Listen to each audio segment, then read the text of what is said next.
Alhamdulillah,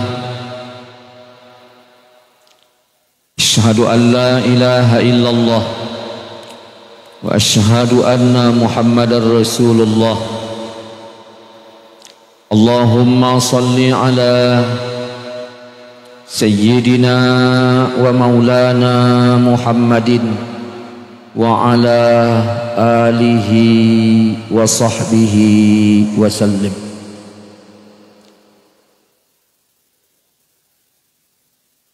Saudara-saudaraku, terutama para ustadz, tuan guru, para alim, para ulama yang tak mungkin saya sebutkan satu persatu, saudara-saudaraku hadirin hadirat seiman seakidah yang dirahmati Allah Subhanahu wa ta'ala. Bersyukur kita kepada Allah atas segenap limpahan rahmatnya, nikmatnya maupun amanahnya. Berselawat kita kepada baginda Nabi kita Muhammad sallallahu alaihi wasallam. Allahumma salli wa sallim wa barik alaihi wa ala alihi. Kita mohonkan kepada Allah selawat yang kita bacakan kiranya disampaikan Allah kepada beliau. Kita berdoa kepada Allah semoga di akhirat kelak kita mendapatkan syafaatnya. Amin ya rabbal alamin. Kita berdoa kepada Allah semoga Allah membukakan hati kita, Allah berikan kita taufik dan hidayahnya, Allah tetapkan kita pada jalannya. Kita mulai dengan bacakan Ummul Quran. Al-Fatihah. A'udzu billahi minasy syaithanir rajim. Bismillahirrahmanirrahim. Alhamdulillahi rabbil alamin. Arrahmanir rahim. Maliki yaumiddin. Iyyaka na'budu wa iyyaka nasta'in. Ihdinas siratal mustaqim. Siratal ladzina an'amta 'alaihim ghairil maghdubi 'alaihim waladdallin. Amin. Saudara-saudaraku, Bapak Ibu, hadirin hadirat, para tengku, Abu, Walid, semuanya, semoga Allah Subhanahu wa ta'ala memberkahi kita semua. Kadang bingung kita kalau mau bicara di depan para ulama ini. Iya, tak tahu itu, hilang semuanya. Saya teringat ketika meninggalnya Muawiyah bin Muawiyah Al-Lais. Maka cuaca hari itu berubah yang belum pernah disaksikan oleh orang Arab, sehingga orang Arab datang kepada Nabi bertanya, "Ya Rasulullah, kenapa hari ini cuacanya beda? Aku sudah lama hidup tapi belum pernah kusaksikan seperti hari ini." Kata Nabi, "Aku pun tak tahu. Nanti kutanyakan Jibril." Maka datang Jibril. Nabi bertanya, "Wahai Jibril, kenapa cuaca hari ini begitu beda dengan sebelum-sebelumnya? Bahkan orang-orang Arab mengakui belum pernah kejadian seperti ini. Kuning kemerah-merahan, belum pernah kayak begini." Kata Jibril, "Oh, itu meninggalnya Muawiyah bin Muawiyah Al-Lais. Ini bukan Muawiyah yang hidup setelah Rasulullah wafat, bukan.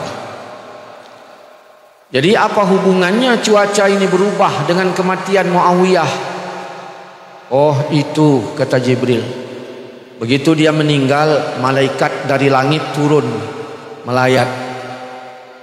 ya, kemunjung. Ya, malaikat dari langit turun melayat. Nah, bahkan yang nyolat maitkan Muawiyah bin Muawiyah Al-Lais ini 70.000 malaikat. Nabi bertanya apa yang dia amalkan. Dia ngamalkan apa sehingga kosong langit itu, istilahnya turun mereka malaikat itu semuanya melayat. Apa kata Jibril? Oh, itu tidaklah beliau itu berdiri baik dalam solatnya, tidaklah beliau berdiri, berjalan, berlari, duduk, berbaring, melainkan di mulutnya selalu membaca kulhu. Jadi dia membaca kulhu. Kulhu itu maksudnya kulhu Allah, bukan kulhu. Tidaklah beliau berdiri, duduk, berbaring, melainkan di mulutnya selalu membaca kulhu. Sehingga begitu dia meninggal, malaikat dari langit turun melayat, berkunjung, bahkan menyolatkan maitnya sampai 70.000 malaikat. Oke, kita berhenti sampai di sini dulu.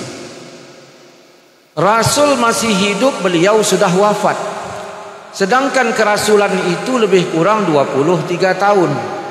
Rasul masih hidup, beliau sudah wafat. Yang kedua, ayat yang pertama kali turun bukan kulhu.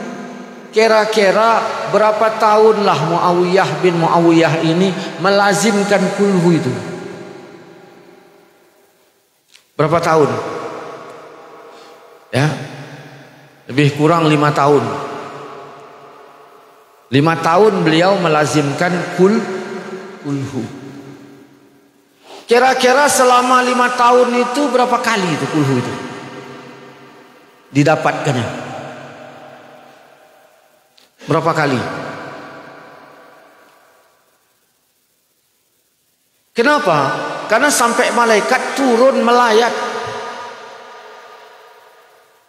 Sirul Muqtadin berapa sekarang anggotanya? 270.000. Yang bohong apa dong? Nah, pasti nah. Zaman Nabi nah yang munafik, penena zaman tanyuhan yang bohong. Ya. 10.000 nya nanali anda berapa? Berarti tinggal 250. Kalau meninggal anggota berapa baca? 50. Yang bohong? Ada. Takoh mentang ya 100. Berarti tinggal 150 ibai. Jadi menyena meninggal sidra urang jamaah berarti 50 kali kulhu dikali 150 berarti didapatkan 7.500.000 ya, 7.500.000 kali kulhu Allah. Kira-kira sebanding enggak dengan kulhu Allah yang dibaca oleh Muawiyah bin Muawiyah Al-Lais? Sebanding enggak? Saya mengatakan sebanding, itu lebih kurang begitu. Ya, begitulah itu. Ya. Oke. Sebelum kita masuk ke sana, ya. Manusia ini baik Wahabi ataupun bukan Wahabi, pernah enggak bersalah? Sengaja apa enggak? Sengaja. Bagaimana Quran katakan terhadap dosa sengaja? Innama taubatu 'alallah. Hanya saja tobat kepada Allah ialah orang yang melakukan kejahatan karena tak tahu. Kira-kira tanya jamaah Sirul Muqtadin, apakah melakukan dosa karena tanya tahan tak tepu? Tak tepunya dosa. Kita tahu itu dosa, tapi tetap kita lakukan. Allah bilang tobat yang diterima Allah ialah orang yang melakukan maksiat dia tak tahu. begitu tahu summa yatubuna min qarib, kemudian tobatnya segera. Kira-kira model kita ini begitu tahu langsung tobat apa nunggu umur 60? Maka kalau begitu tobat kita ini bakal nggak diterima oleh Allah Subhanahu wa taala menurut ayat yang itu. Makanya sahabat datang kepada Rasulullah. Apa kata Nabi? Ya Rasulullah. Apa kata sahabat itu? Ya Rasulullah, 6 orang. Kami telah melakukan dosa besar. Tidak disebut bentuk dosanya apa. Istighfar yang bagaimana yang harus kami lakukan agar Allah mengampunkan dosa kami? Sahabat Nabi tidak menjawab karena ayat sudah ada. Sehingga mereka pulang. Nah, lalu pertanyaannya, bagaimana dengan kita ini? Berdasarkan ayat itu. Yang kedua, kita kembali ke Quran surat Mukminun ayat 102 dan 103. Mukminun 102 103. Apa kata Allah di sana? Siapa yang berat timbangan baiknya dia beruntung. Siapa yang ringan timbangan baiknya dia telah merugikan dirinya sendiri. Fi jahannam khalidun, di dalam jahannam dia kekal. Yang ringan timbangan baiknya. Maka kita pikirlah kali-kalinya saat ini. Andaikan malam ini kebaikan kita timbang, keburukan kita timbang. Bapak yakinnya banyak baik apa banyak buruk? Yakin kan? Bapak aja yakin. Kalau yakinlah baik banyak buruknya, berarti kekal dalam jahannam. Udah, ini dulu. Ya. Jadi kita bikin masalahnya dulu, baru nanti cara keluar dari masalah. Ustadz, aku kan udah tobat. Dulu aku memang judi, sekarang udah enggak lagi, udah tobat. Kita baca lagi ayat. Inna nahnu nuhyil mauta wa naktubu ma qaddamu wa asarahum wa kulla syai'in ahsaynahu fi imamin mubin. Sesungguhnya kami hidupkan orang yang sudah mati. Kami tulis apa yang sudah mereka kerjakan dahulu. Wa asarahum, bekas yang mereka tinggalkan pun kami tulis. Semuanya kami catat itu. Menyelegenyanlah caranya. Mungkin tanya selamat. Berat. Oke. Kesalahan ini dimiliki oleh kita dan dimiliki oleh Wahabi. Hisab kita sama hisab Wahabi sama. Baik fikir oleh Wahabi nanti awaknya mangat. Hisab ini sama karena ayat ini berlaku untuk kita semua. Nah, begitulah ketegasan Quran. Siapa yang ringan timbangan baiknya dalam jahanam dia kekal. Datang ke rumah, wah, Assalamualaikum Ustaz. Waalaikumsalam. Aku udah bosan maksiat, kata dia. Bosan maksiat. Macam mana lagi? Aku pengen tobat. Berapa umur Wak? Dia bilang baru 76. Berarti Wak ini mati di usia 150 itu. Karena 76 masih baru. Ya, berarti 150 tahun baru mati Wak ini. Aku udah bosan maksiat. Aku pengen tobat. Berapa umur Wak? Baru 76. Ayat bilang siapa yang ringan timbangan baiknya dia kekal dalam jahanam. Apa yang harusnya saya jawab untuk Wak ini? Wak nggak usah tobat, Wak nanggung gitu. Karena ayat udah bilang tadi, terhadap maksiat kami tulis, kata Allah. Yang sudah mereka tinggalkan pun masih tertulis. Dosa sengaja tidak diampunkan. Karena dosa tadi disebut innama taubatu, hanya saja tobat kepada Allah itu ialah orang melakukan kejahatan karena tak tahu. Begitu tahu, summa yatubuna min qarib, tobatnya segera. Apa yang bisa saya berikan untuk Wak ini? Maksiat dia sengaja. Katakan udah tobat, ada ayat bilang masih ditulis. Begitu ditimbang, lebih banyak dosanya, berarti kan kekal. Kalau kekal saya bilang apa? Udahlah Wak, nggak usah tobat lah Wak, nanggung lah Wak. Apakah begitu? Ya. Nah, ini masalah. Dah, andaikan malam ini kita ditimbanglah amal baik kita sama amal buruk kita, kira-kira mana banyak? Banyak amal buruk, berarti kekal dalam neraka, kan gitu. Habis, tak ada lagi. Maka jalan keluar yang pertama, kenapa dia meninggal? Apa ya amalannya? Tidaklah beliau berdiri, duduk berbaring, dia selalu baca kul. Maka itu solusi pertama. Alhamdulillah. Ya. Bagi yang sudah masuk Surul Muqtadin, ya rajin-rajinlah. Rajin-rajinlah. Belum ada itu yang kayak gitu itu sebenarnya. Ya. Ada Jokowi pemati itu nggak ada yang baca segitu itu. Abu Janda yang setia pun nama Jokowi itu tak ada itu yang gitu. Ya, tak ada itu. Ya, bacalah itu. Dah. Jadi kul huwallah. Ya. Ini yang pertama. Yang kedua, Rasulullah pernah berpesan, ya, dalam riwayat Imam Ahmad. Sebenarnya ada juga yang lain merawikan. Siapa yang membaca La ilaha illallah wahidan ahadan somadan lam yattakhis sahibatan wala waladan walam yakun lahu kufuwan ahad. Panjang apa pendek itu bacanya? Bagi yang kuat beramal bilangnya pendek, bagi yang jarang panjang itu gitu.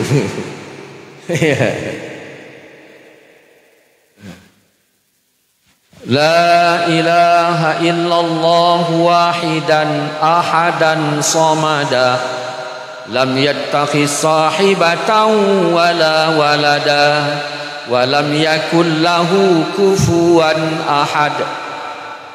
11 kali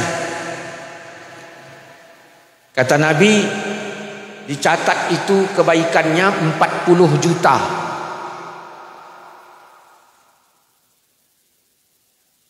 Jadi kalau sehari 11 kali 40 juta, sehari 22 kali, berarti kalaulah wa' tadi saya kasihkan amalan ini, kira-kira terkejar wa' itu apa enggak itu? Inilah rahmat. Maka masuk surga pakai rahmat. Ini rahmat. Apal? Ayo kita baca sama-sama. La ilaha illallah wahidan ahadan somada lam yattakhis sahibatan wala walada walam yakul lahu kufuwan ahad. Dah, orang Wahabi bilang secara logika Ustadz nggak masuk di otak itu. Semudah itu ngamalkannya, sebesar itu fadilahnya. Nggak masuk di otak.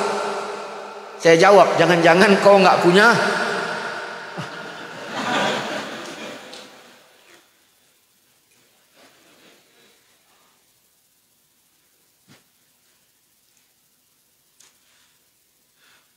Wak Leman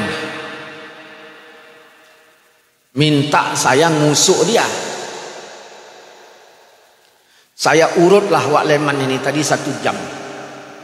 Sambil saya pandang-pandang di depan rumahnya ada pohon rambutan sebesar sekecil ini batangnya, berbuah.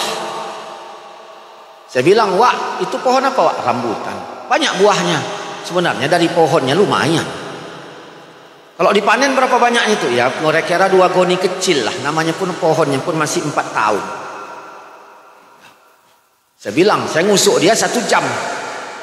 "Wak, aku minta ya, Wak ya." "Ambil. Tapi jangan banyak." Kata Wak tuh. 1 jam saya ngusuknya. Saya ambil 20. Wak, aku ambil 20 ya, Wak. Ya udah, 1 jam saya ngusuknya. 20 dikasihnya. Wajar nggak? Wajar, karena pohonnya pun kecil, buahnya pun tak banyak, cucunya belum makan, anaknya belum, dia pun Jangan bilang baik terpegahnya apa krit baik. Ya wajar lah, karena dia pun tak banyak. 1 jam saya ngusuknya, 20 dapat rambu. Keluar dari masjid, keluar dari masjid, ada sendal Wak Udin. Tercampak semeter setengah. Tercampak semeter setengah. Datang Wak Udin bilang, Mat, Wak Udin ini mau ngasih rahmat kepada si Ahmad. Mat, tolong kau ambilkan sendalku. Dia mau ngasih rahmat, tapi lewat ibadat. Tolong kau ambilkan. Berarti kan harus ada ibadatnya, kerjanya. Ah, malas aku. Engkolnya keretanya si Ahmad tadi pergi. Terus apa dia bilang? Mau dikasihnya ke saya rahmat tadi. Tolong kau ambilkan sendalku itu. Yang mana, Wak? Yang ini. Saya ambil kalah sendalnya tadi yang tercampak 1 meter setengah. Saya kasihkan ke dia. Semenit menghabiskan waktu. Nggak sama Wak Leman tadi ngusuknya 1 jam. Cuman ini Wak, ayo ke rumahku, kata Wak itu tadi. Berangkatlah ke rumahnya. Terus dia tunjukkan, tuh kau tengok itu. Ini di belakang rumah ini, pohon rambutan ini. Saya lihat segini-gini batangnya, merah-merah udah, banyak udah merah. Saya tanya, punya siapa, Wak? Punya aku lah. Berapa batangnya? 281. Wah. Pohonnya sebesar begini, jumlahnya 281 pohon. Maksudnya Wak nunjuknya ngapain? Kalau mau kau ambil. Saya kan nggak tahu jumlahnya berapa yang diizin. Kalau mau kau ambil. Wak, saya pun nggak mikir juga, jasa saya cuma semenit. Mau Wak Leman tadi berapa? 1 jam. Saya ini sejasa saya berapa? 1 menit. Kalau mau kau ambil, Wak, aku pulang dulu ke rumah ya, Wak, ngambil goni. Bisa, Wak, aku ambil segoni? Apa kata Wak Udin? Pick up kau bawa. Pick up. 1 menit saya berbuat, 1 pick up dapat rambu. Wajar apa enggak? Ya wajar. Kenapa? Karena stok Wak Udin banyak. 1 jam saya bekerja, 20 saya dapat. Wajar enggak? Ya wajar, karena stok Wak Leman sedikit. Maka barulah kita sampai pada titik pertanyaan. Mana lebih banyak, stok rahmat Allah atau stok rambutan Wak Udin? Sepakat kita mengatakan lebih banyak stok rahmat Allah. Kalau begitu, kenapa kita bilang apa mungkin sependek itu amalan, sebesar itu fadilatnya? Inilah rahmat. Maka kita masuk surga itu pakai rahmat. Kan gitu. Ada warung bakso. Warung bakso ini tadi warung bakso Sabina. Bantablo poh 8 malam ke hana. Berarti ya, berarti warungnya si gogo.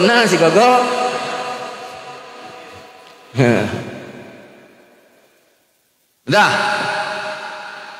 Jadi warung Sabina jual bakso harganya 60.000 1 porsi. Di lingkungan orang miskin. Napeng dihidangkan, tak ada peng tidak dihidangkan. Ini warung standar namanya. Warung standar, yang kaya-kaya bisa beli, yang miskin tak bisa. Datang Wak Leman bikin warung rahmat. Porsinya sama dengan warung Sabinah. Enaknya sama, bumbunya sama, semuanya sama, harganya 10.000. Khusus untuk yang miskin. Rahmat apa enggak? Nah, syarat yang miskin kalau ingin dapat, pertama beli, ya harus beli. Rahmatnya di mana? Harganya kita masuk surga ini dengan rahmat Allah. Jadi beta preh rahmat mentang harus tak ibadat. Maka amal ini ada amal kerupuk, ada amal emas. Maka kalau ada hadis-hadis menawarkan amal emas, ambillah amal itu. Karena dengan itu nanti mudah-mudahan kita sampai pada ridho Allah Subhanahu wa ta'ala. Ada amal kerupuk, ada amal emas. Ya kata anaknya, jajan nanti kalau laku 1 tronton itu nanti udah kita bawa ke tokinya sana, duduk dimanapun, di warung manapun kita oke, kata ayahnya. Rupanya kerupuk 1 tronton. Datang anak yang satu, ya apa, jajan, tenang, laku nanti yang di dalam kantong ini udah ayah jual, dimanapun kita duduk oke. Maka ngejeklah anak kerupuk tadi. Oh, tengok itu 1 tronton itu. Kalau laku kata ayahku di warung manapun bisa kita duduk. Aku pun gitu juga kata ayahku. Kalau laku yang di kantongnya nanti duduk juga di warung. Di kantong. Tuh tengok 1 tronton. Rupanya 1 tronton kerupuk. Begitu dijual 1 tronton 10 juta hanapeng. Begitu dijual yang ini tadi 60 gram. Ada amalan emas, ada amalan kerupuk.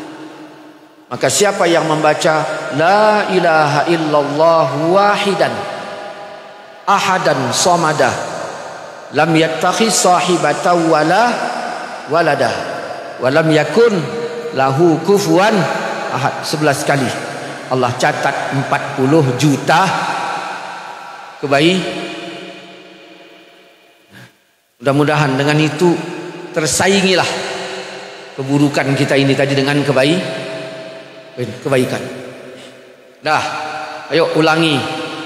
La ilaha illallah wahidan ahadan samada lam yattakhis sahibatan wala walada walam yakul lahu kufuwan ahad. 11 kali. Baik tak pegah lain. Apa mungkin? Nah, cukup pendek amalannya, terus banyak kali pahalanya. Nah, bandingannya tadi rambutan Wa'udin dengan rahmat Allah. Dah. Berarti ada berapa amalan? Yang pertama, kulhu. Kulhu itu kulhu Allah, jangan kulhu. Nah. Dah. Yang ketiga, cinta dengan kulhu. Ini lain lagi babnya. Cinta dengan kulhu. Karena ada sahabat yang selalu membaca kulhu, tak pernah dicontohkan oleh Nabi. Sahabat yang lain dimanapun kapanpun, dia aja yang bikin kulhu terus dalam solatnya. Karena ini aneh, sahabat yang lain lapor kepada Nabi karena ini aneh. Ya, kalau Wahabi bilang ini bid'ah gitulah. Maka Nabi tanya alasan mereka itu kenapa. Maka apa kata pelaku? Ya Rasulullah, aku cinta dengan kulhu. Aku cinta dengan kulhu. Untunglah sahabat ini tadi bilangnya ke Nabi. Kenapa kau baca kulhu? Aku cinta dengan kulhu. Kalau sempatlah dia ini tadi bilangnya ke Wahabi, kenapa kau baca kulhu terus? Aku cinta dengan kulhu. Apa kata Wahabi? Berarti kau anti dengan Al-Muluk, anti dengan Al-Baqarah. Biasanya Wahabi gitu jawabnya. Ternyata Nabi enggak kayak Wahabi. Ya, kenapa kau baca kulhu? Aku cinta dengan kulhu. Simple. Maka Nabi menjawab, hubbuka iyyaha adkhalakal jannah. Cintamu kepada kulhu memasukkan kau ke dalam Ada baca kulhu tapi enggak cinta, ada. Ada. Maka baca ya baca, cinta ya cinta. Ini kadang-kadang begitu tahlilan sama dia, menan baca sama dia, gop baca jihana sengap. Tutup babahnya. Tutup ya. Qul huwallahu ahad Allahu samad lam yalid wa lam yulad wa lam yakul lahu kufuwan ahad. Jadi tutup ke babahnya. Kapan babahnya tahah leh sama dia, truk kupi baru tahah babahnya. Palih pun ai. Hah? Nah yang lain. Ai ide kan. Adalah kamu ide. Ini anak yang mengaku.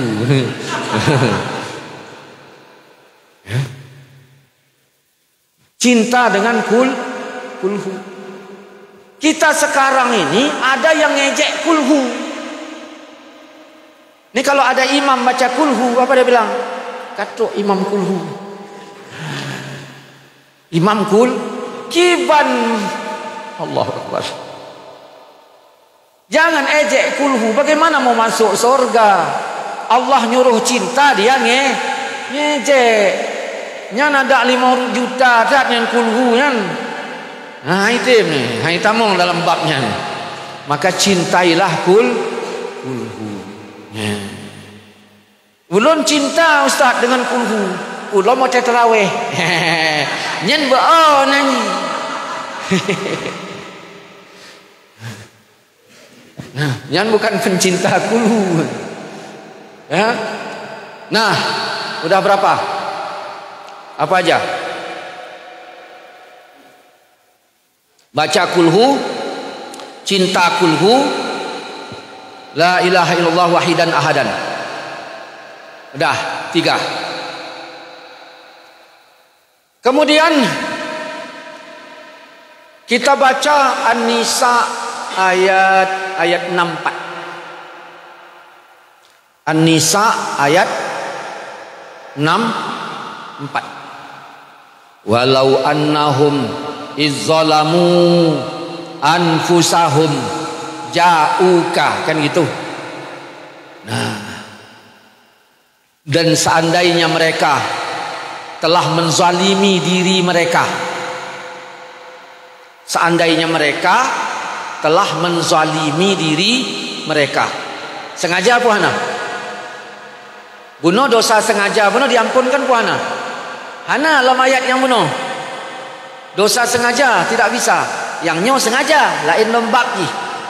Walau annahum, seandainya mereka telah menzalimi diri mereka, syaratnya ja'uka, datang kepadamu ya Muhammad. Jadi orang itu datang kepada maka disebut ini dalil tawassul, datang kepada Nabi.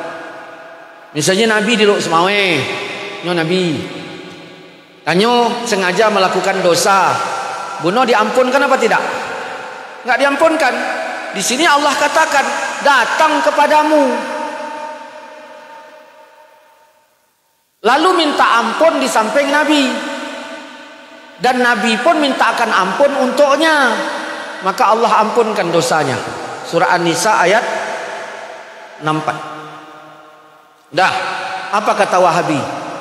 Kalau gitu ya wajar, karena di ayat itu dikatakan datang kepada Nabi, minta ampun kepada Allah di samping Nabi, lalu Nabi pun mintakan ampunan untuknya, maka tobatnya diterima, dosanya diampun. Nah, kalau begitu berarti kan kalau Nabi mintakan ampun, kalau Nabi nggak mintakan ampun gimana? Kata Wahabi, nyosit kan?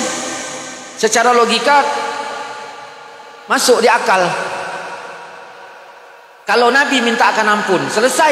Kalau Nabi nggak minta akan ampun, untuk apa minta ampun di samping Nabi kalau Nabi nggak mau minta akan ampun? Oke, ada student di masjid, dia nangis, dia berdoa, ya Allah ya Tuhanku, kata student, udah 2 bulan mak aku di rumah sakit, belum ada tanda-tanda kesembuhan. Tolonglah aku ya Allah. tolonglah makku ya Allah, sembuhkanlah makku. So yang berdoa Udin. Di belakang Udin ada Leman, ada Siame. Leman ini orangnya penyayang. Mendengar Udin berdoa demikian, apa reaksi Leman penyayang? Apa? Ya Allah ya Tuhanku, kata si Udin, udah 2 bulan makku di rumah sakit, belum ada tanda-tanda kesembuhan. Sembuhkanlah dia ya Allah. Gedengar oleh Leman. Leman penyayang. Apa reaksinya? Amin. Si Ame ini tadi dablak orangnya, nggak peduli. Apa reaksinya? Berangkat aja terus ya.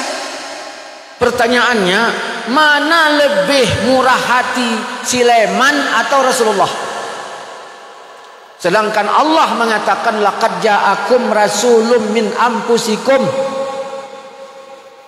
Maka tak mungkin kalau kau datang kepada Nabi, ya Allah ampunkan dosaku, tak mungkin Nabi kayak si Ame. Tentu Rasul pun minta akan ampun untuknya. Disitulah tobat diterima. Nah, dah. Rasul hidup, sahabat hidup, sahabat sengaja melakukan dosa. Kata Allah kalau mau ampunan karena dosa sengaja, datang kepada Nabi. Ini menunjukkan apa? Syaratnya harus dekat. Syaratnya harus dekat. Dekat dengan Nabi. Nabi hidup, sahabat hidup, disuruh Nabi datang kepada, disuruh Allah datang kepada Nabi hidup, sahabat hidup, dekat. Ustaz, bagaimana kalau sahabat udah mati? Sahabat yang mati, Rasul hidup. Nabi yang datang kepada sahabat. Karena sahabat udah meninggal, Nabi yang datang. Lihat itu dalam Riyadhus Shalihin bab fadlil muslimin wal fuqara wal hamilin, hadis Bukhari Muslim. Datang Nabi ke masjid, tak ada dia. Ditanya Nabi, mana si Fulan? Kata sahabat yang lain, dah mati, dah kami kebumikan. Kata Nabi, tunjukkan kuburnya kepadaku. Nabi datang ke masjid, tunjukkan kuburnya kepadaku. Apa mungkin sahabat waktu nunjukkannya modelnya gini aja, Muhammad, kau kalau mau pergi ke makam si Fulan, itu di sana, nanti ada simpang tu, belok sana, situ. Mungkin nggak sahabat? Kurasa kalau kita gitu ya. Tidak, datang berdua dengan sahabat ke makam, sahabat yang sudah meninggal. Dah, ziarah kubur apa enggak ini? Sampai ke kubur Nabi bersama sahabat yang ini tadi, Nabi ngapain? Berdoa. Apa kata Nabi? Nabi berdoa. Wahabi bilang, Ustaz berdoa kenapa di kubur? Kenapa enggak di masjid? Ya kau bilanglah sama Nabi. Mungkin Nabi keliru, kau yang betul.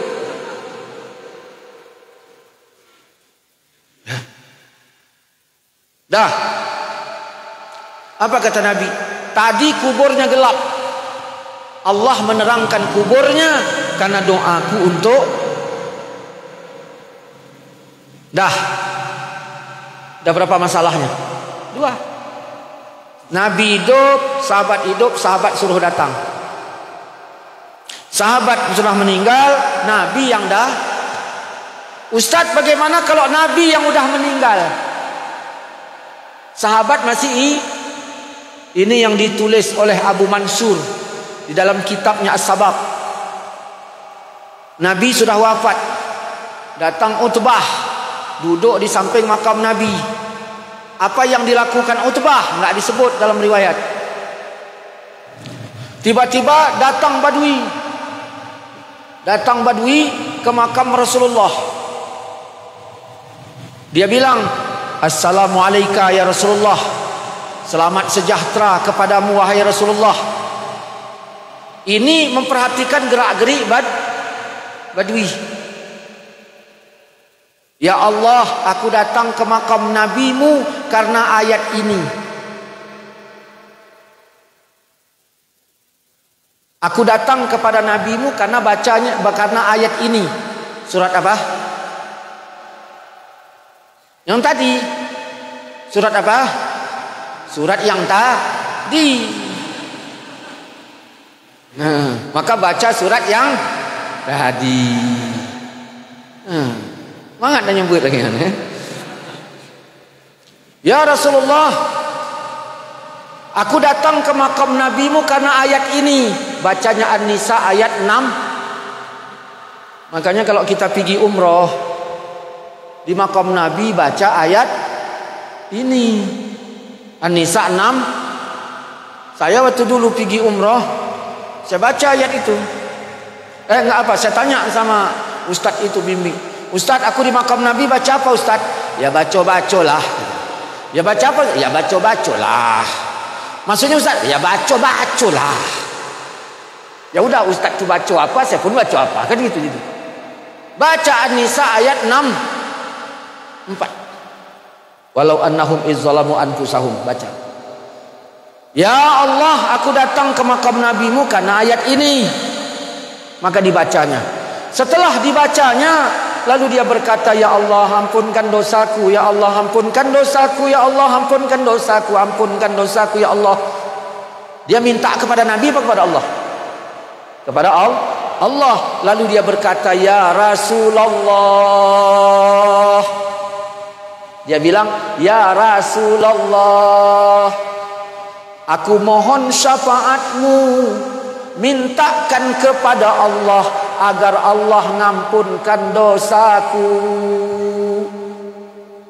Selesai. Begitu selesai, langsung dia tadi pergi. Karena hajatnya sudah selesai, hatinya senang, dia gembira, lalu dia pergi sambil bersyair. Yang pertama, syair cinta kepada Nabi. Ya khairaman dufinat bilqa'uzumuhu, wahai sebaik-baik orang yang ditanamkan di lembah ini beserta keagungannya, wanginya memenuhi gunung yang ada di sekitar Madinah. Mungkin lagi kan wangi makam Nabi memenuhi gunung yang ada di Madinah. Hana kan? Secara logika hana kan? Maka syair ini kalau menurut Wahabi berlebihan, berarti kalau bid'ah dhalalah, karena enggak masuk di otak. Ini syair cinta, mematahkan logika. Makanya orang cinta itu kan lagi-lagi orang anak otak kan ya. Kaulah bulan, kaulah bintang. Ini syair cinta. Wahai sebaik-baik orang yang dikebumikan di lembah ini, wangimu memenuhi gunung yang ada. Syairnya cinta berlebihan, bertolak dengan logika. Satu. Yang kedua, ketika dia pergi karena gembira, dia ikut menggerak-gerakkan tubuhnya. Wahai sebaik-baik orang yang dikebumikan di tempat ini, digerak-gerakkan tubuhnya. Begitu Badui ini berangkat, aku, kata Utbah, lep tertidur, bermimpi ketemu Rasulullah. Apa kata Nabi? Ya Utbah, wahai Utbah, kau susul laki-laki itu, kau susul cepat. Katakan padanya bahwa Allah telah mengampunkan dosa. Kisah ini diabadikan. Dari kalangan ulama salaf pun diabadikan. Nabi hidup, sahabat yang datang. Sahabat meninggal, Nabi hidup, Nabi yang datang. Dah. Nabi yang sudah meninggal, sahabat hidup, sahabat yang datang. Ustaz, kalau begitu besar kali fadilahnya membaca surah An-Nisa di 64 tadi di makam Nabi Muhammad. Enak kalilah orang yang bisa umroh mengacat yang napeng pedung kan jenuh. Nah, yang napeng 50 jutaan dah berah. Mengacat kamu hanapeng yang kiban. Kamu perlecit dengan Rasulullah. Kalau engkau tak bisa dekat secara zahir, secara nyata dengan nabimu, cobalah engkau dekat secara rasa.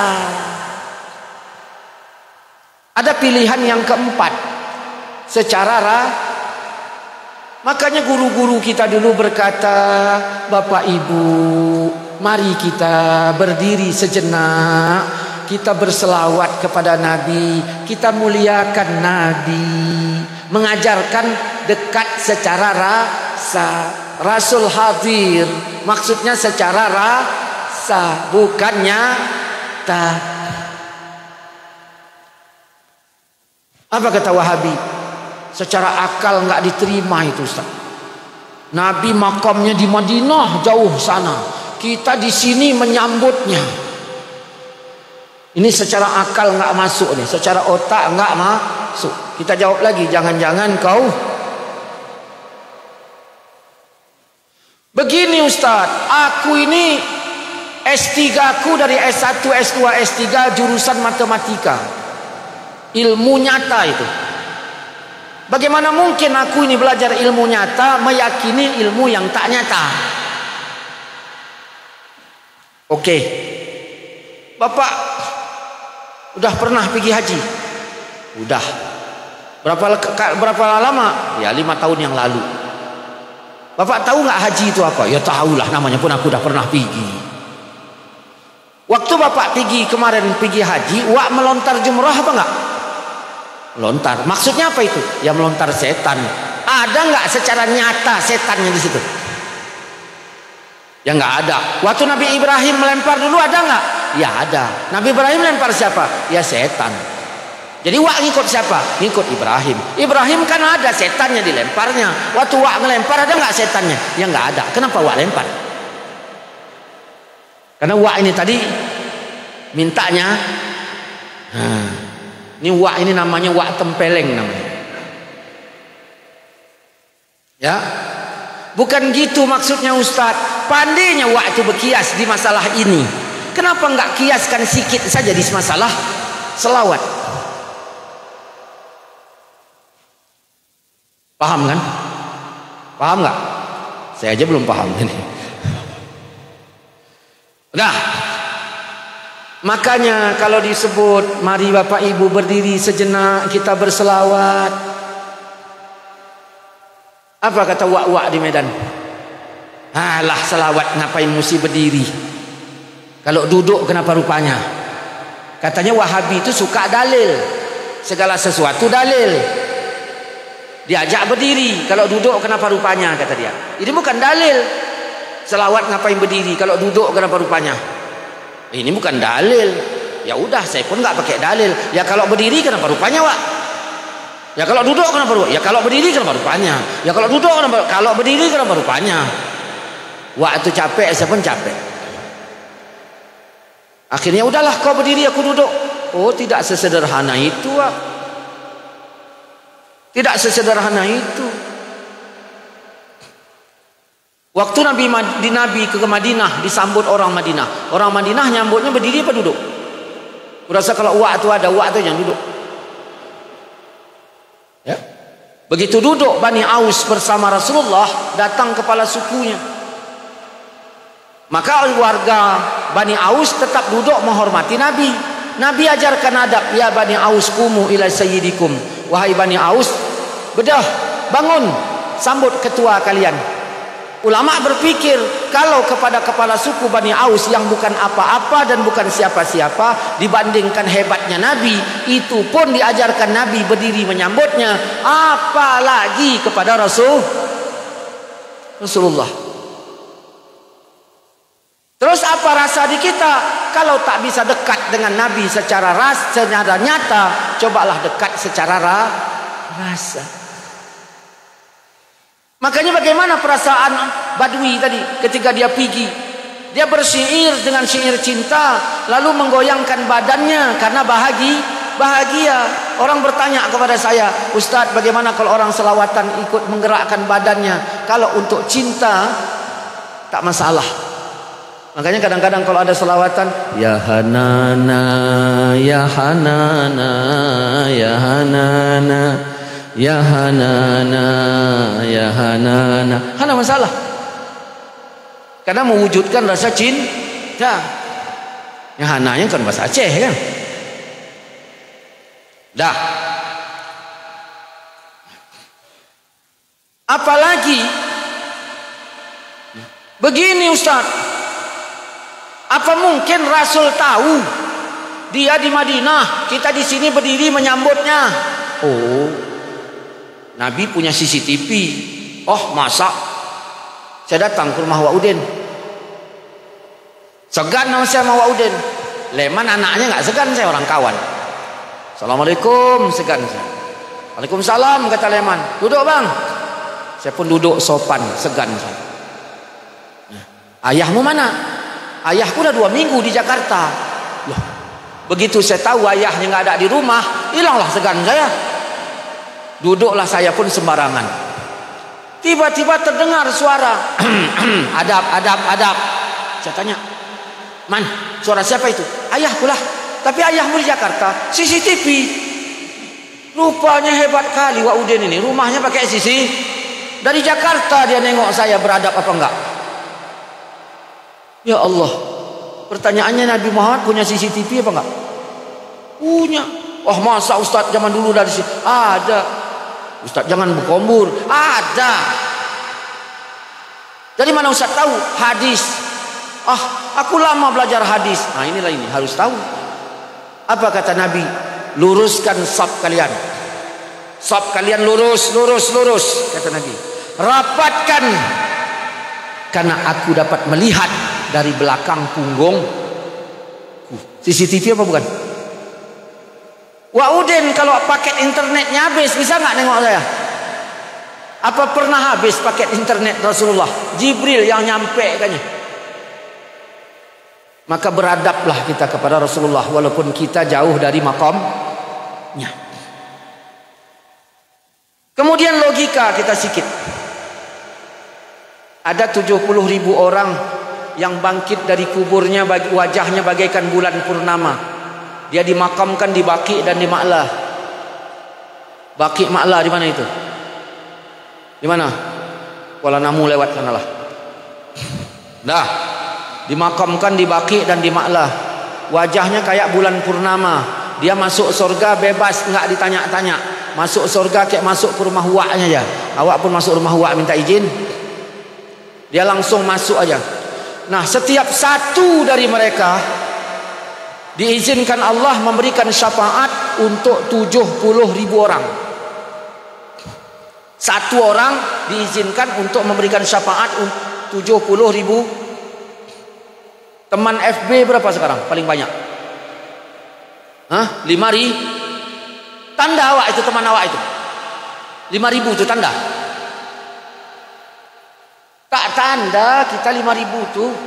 Bagaimana mungkin sahabat ini memberikan syafaat untuk 70.000? Apa ada orang yang dikenal sahabat itu terhafalnya 70.000? Tidak ada. Apa mungkin dia memberikan syafaat kepada orang yang tidak dikenalnya? Tidak mungkin. Maka inilah sekarang pun di Ma'lah atau dimanapun dia ditanamkan Al-Fatihah. Ya dapat dari mana? Dari Udin. Orang mana? Rantau Panjang. Nah, oh dah. Itulah gunanya. Datang Wahabi bilang jangan. Ini kalau kita ikut alirannya, udah dosa kita banyak, sengaja pula terbenam awak. Terbenam.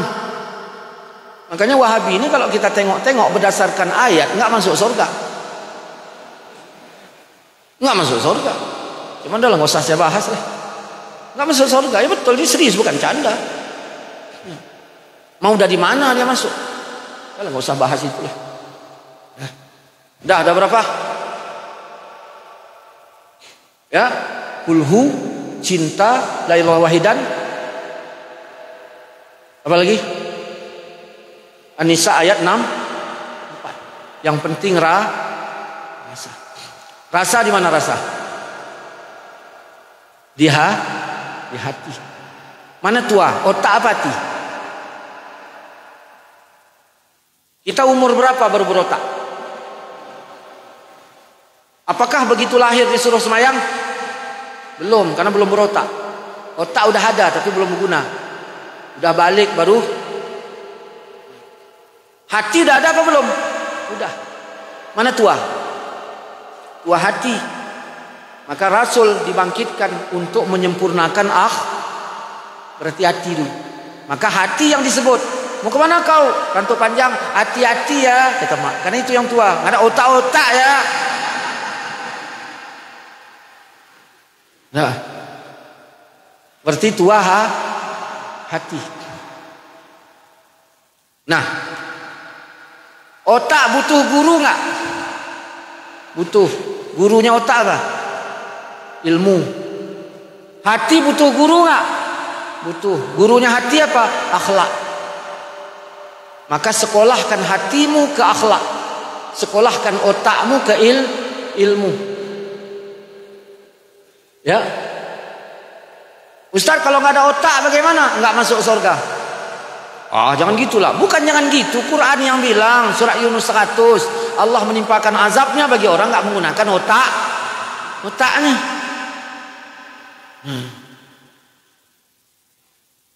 Otak tempat apa?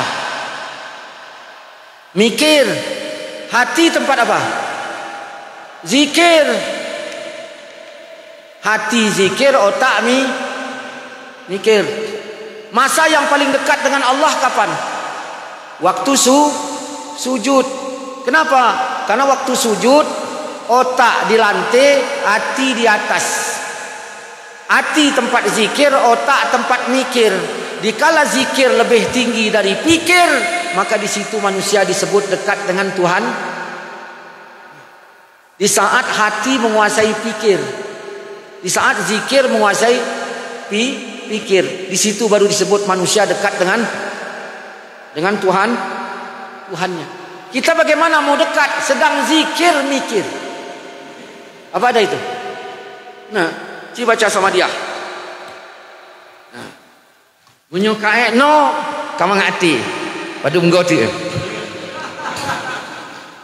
Ya kan? Nah, apalagi udah sampai. Nah, yang tukang bawa lewatkan sikit. Walam yakul lahu kufuwan ahad. Bismillahirrahmanirrahim. Cikalul mukain.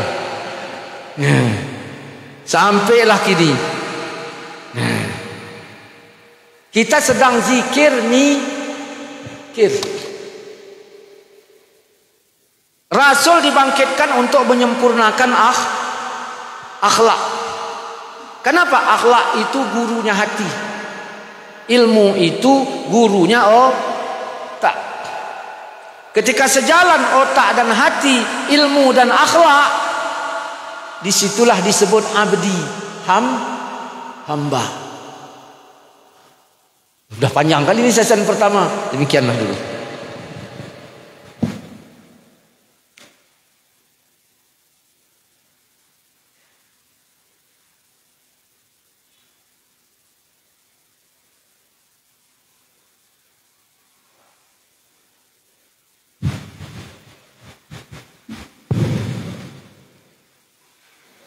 Alhamdulillah, beberapa penyampaian daripada Abi Rohani kita bersama.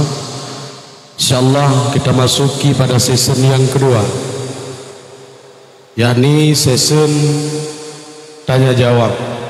Bagi Bapak Ibu yang mungkin ingin bertanya 1-2 pertanyaan, maka boleh langsung bertanya atau melalui selembar kertas atau bisa melalui WhatsApp.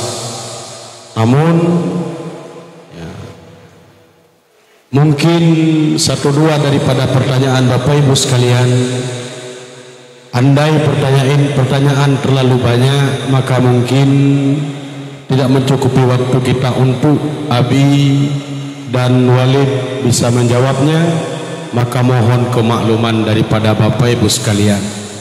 Pertanyaan yang pertama Abi, yakni bukan berkenaan dengan hukum, melainkan berkenaan dengan Abi sendiri. Yakni kami lihat di beberapa tahun terakhir Abi dalam situasi badan, yakni BB berat badan daripada Abi alhamdulillah terhitung sedikit berisi. Namun di beberapa bulan terakhir ini kami lihat dengan drastis, yakni badan Abi rohani kita bersama alhamdulillah sudah banyak berkurang dari sebelumnya. Maka pertanyaannya Abi, ada yang bertanya mengapa dan apa rahasianya. Baiklah, terima kasih Abi, kami mohonkan jawaban dengan hormat.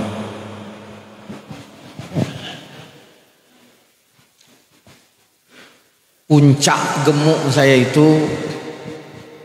timbangan saya 143 kilo. Ya. 143 kilo. Itulah itu.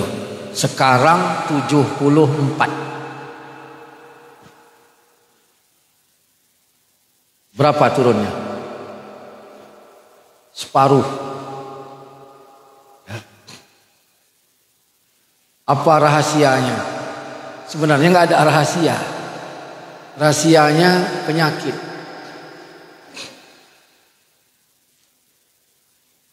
Saya sedikit saya ceritakan. Dulu diponislah saya cuci darah. Berapa tahun yang lalu itu. Jauh sebelum Covid, suruh cuci darah. Mendengar kalimat cuci darah itu lebih berat dari 10 sak semen itu. Karena tak ada yang umur panjang itu. Maka saya blokirlah nomor dokter itu. Saya pulang kampung, saya tengok adik saya tengok emak, dalam hati saya inilah yang terakhir kali. Tanpa saya bilang sama istri, udah. Nah, saya banyak berada di kamar sendiri sambil nunggu tamu istimewa. Badan saya makin lemah, makin lemah, makin lemah. Saya berzikir kepada Allah. Maka disitulah saya rasakan nikmatnya berzikir. Di situ. Kalau dulu-dulu enggak. Begitu dibilang cuci darah, saya rasakan nikmat zikir itu di situ. Kalau dulu tidak. Nah, saya juga mengambil jalan agama saja yang saya yakini. Nah, ini nggak usah Bapak Ibu nggak usah yakin dengan cara saya, tapi saya beginilah. Jadi saya lihat ada berapa uang. Saya tanya-tanya kepada orang yang berobat, berapa habis uang. Saya tanya. Nah, dulu ada Ibu Ros. Dia tinggalnya di daerah Jalan Gaharu, Medan. Dia kena penyakit tumor stadium berapa, gurunya anak saya, Maulana. Gurunya anak saya. Jadi habis 25 juta zaman itu. Tiba-tiba istri saya juga kena penyakit. Nah, saya coba dengan jalan saya. Apa yang saya buat? Saya tanya di rumah ke orang-orang berapa habis dana pengobatan di rumah sakit, sekian. Saya tak banyak pikir, saya ambil uang itu, saya masukkan ke pembangunan masjid. Bukan ke kemaslahatan masjid, tapi ke pembangunan. Setelah itu saya sholat 2 rakaat. Saya bilang, ya Allah, uangku dah habis. Engkaulah yang menyembuhkannya. Uangku dah habis. Istri saya sakit 3 tahun. Lebih kurangnya begitulah. 6 bulan sakit, tetangga nggak tahu. Sebelah rumah nggak tahu. Orang nanya, Umi mana Ustaz? Ada. Kok selama ini nggak pernah keluar? Dia malas keluar. Pas ada acara saya di Tapak Tuan, saya suruh orang jaga. Yang jaga ini tadi pingsan. Istri saya nelpon, karena untuk nelpon bisa. Kalau untuk pergi kamar mandi nggak bisa. Nah, dia nelpon. Saya teleponlah kawan saya Pak Jepri. Tolong Pak Jepri, Gini-gini, barulah orang tahu kalau istri saya sakit. 6 bulan nggak ada yang tahu. Jadi setelah kejadian itu, dah ya Allah kaulah yang tahu. Nah aku mohon sembuhkan, uang udah habis. Saya mundurkanlah mobil saya. Waktu itu Katana mobil saya. Begitu saya mundurkan tepi, anak kucing. Matilah dia. Nah ini saya bikin bid'ah lagi. Untuk kata Wahabi, saya tanamkan anak kucing tadi di bawah jendela. Begitu saya tanamkan di bawah jendela, saya korek lubang di bawah jendela. Disitulah rupanya ada benda yang ditanam. Pakai mantra-mantra, pakai putu saya. Keadaan istri saya itu di kamar itu bau busuk. Dia tidur di kamar, di dapur kecium. Tapi kalau orang luar rumah nggak kecium. Begitu benda dicabut, hilanglah bau itu tadi tanpa mandi. Itu memang sihir itu ada. Udah akhirnya proses sembuh ya sembuhlah. Dah. Wallahu alam. Nah saya pun sakit ya begitu juga. Nah, jadi saya kalau ada rencana mau periksa, saya tanya itu berapa. Kalau ada mau periksa, oh sekian dananya, saya ambil uang itu saya masukkan ke masjid. Saya bilang ya Allah udah habis ini untuk jatah ini. Nah, jadi secara medis saya ini udah nggak ada sebelum COVID. Karena secara medis itu kan orang kan.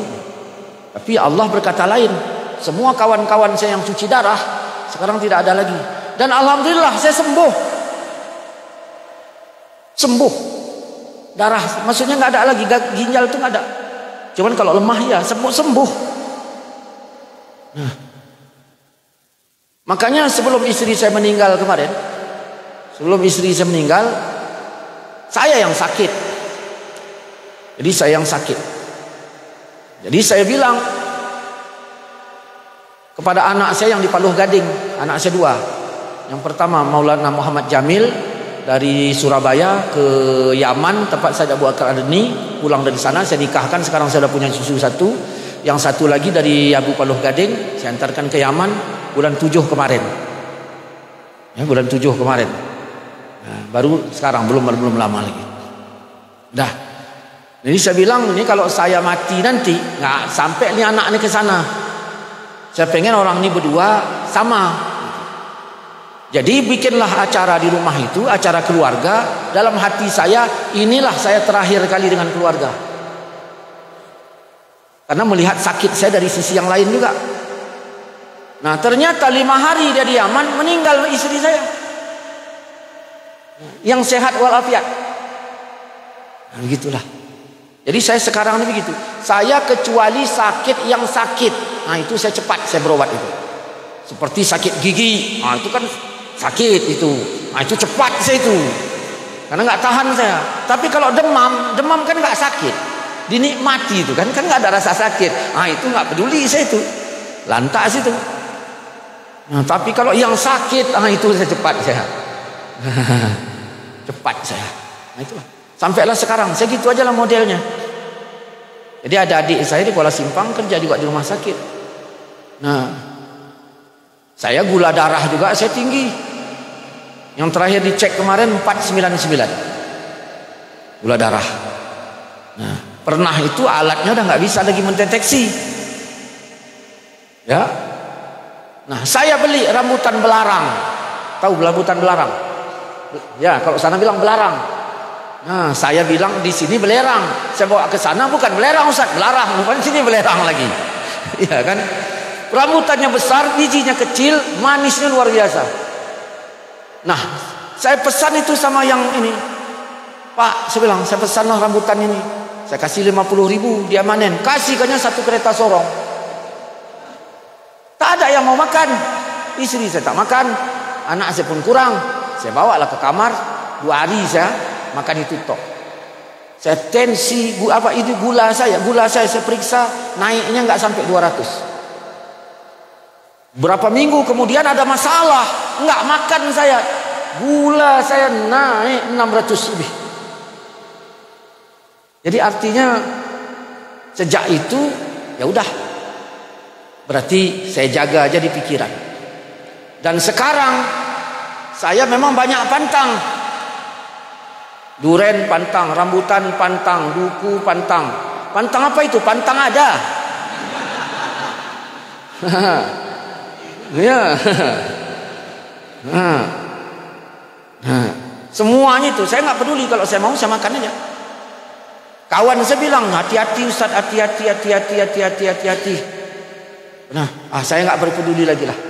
Begitulah saya. Jadi sampai sekarang ini bertahanlah saya seperti ini. Jadi cara ini ya, baik necok cara lun ni. Tapi lagi nyalah keyakinan. Jadi kalau ada masalah gini, saya cari yang sifatnya bukan kemaslahatan, tapi yang sifatnya pembangunan. Nah, saya sudah cari itu. Sudah, saya serahkan. Ya baru saya bilang, ya Allah, uangku dah habis untuk berobat ini, tinggal engkau nyembuhkannya. Sampailah sekarang. Wallahu alam ke depannya berapa lama lagi. Ya kan? Tapi begitulah. Udahlah saya jawab, kira-kira udahlah itu ya.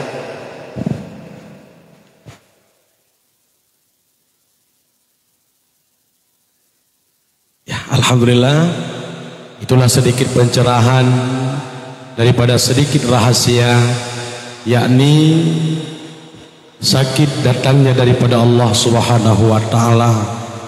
Bertawakal kepada Allah dengan cara berubudiyah atas jalan perintah Allah Subhanahu wa taala bisa dan mudah-mudahan bisa menjadi satu sebab kesembuhan kita daripada penyakit yang diberikan oleh Allah. Penyakit itu datang daripada Allah dan penawarnya juga daripada Allah Subhanahu wa taala. Maka bertawakallah kita semua kepada Allah yang menjadikan kita semua. Bapak Ibu yang dimuliakan oleh Allah, maka pertanyaan yang kedua kepada Bapak Ibu sekalian, kami silahkan jika memang langsung ingin bertanya.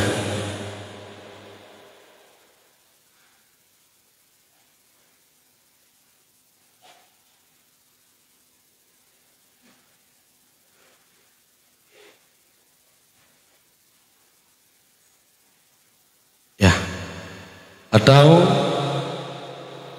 bisa WhatsApp, menghubungi saya via WhatsApp atau SMS pada nomor 0822 7333 7338. Kami ulangi, pertanyaan mungkin bisa dikirimkan melalui via WhatsApp pada nomor 0822 7333 7338.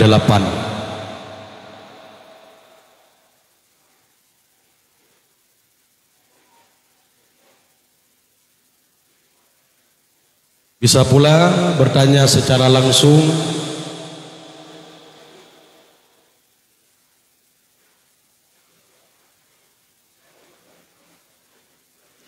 Hana?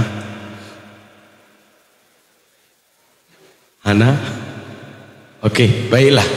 Maka dengan berakhirnya jawaban daripada Abi tadi, insyaallah kita lanjutkan di pertemuan selanjutnya. Sebagai keberkahan acara, kami mohonkan seuntai doa daripada Abi, kepadanya kami silakan. A'udzubillahi minasyaitonirrajim. Bismillahirrahmanirrahim. Alhamdulillahi rabbil alamin, wassalatu wassalamu ala asyrafil anbiya'i wal mursalin wa ala alihi wa sahbihi ajma'in. Allahumma arzuqna ikhlasa wa ja'alna minal mukhlisin. Allahumma arzuqna taufiqa wal hidayata wal istiqamah. Allahumma inna na'udzubika minasy syakki ba'dal yaqin wa na'udzubika min syarri syaitonir rajim wa na'udzubika min azabi yaumiddin ya mujibas sa'ilin. Allahumma ighfir lana dzunubana wa dzunuba abaina wa ummahatina wa ala jami'il mu'minin wal mu'minat wal muslimin wal muslimat bi rahmatika ya arhamar rahimin. Rabbana atina fid dunya hasanah wa fil akhirati hasanatan wa qina azaban nar. Wa sallallahu ala sayyidina wa maulana Muhammadin wa ala alihi wa sahbihi walhamdulillahi rabbil alamin. Taqabbalallahu minkum minna wa minkum. Assalamualaikum warahmatullahi wabarakatuh.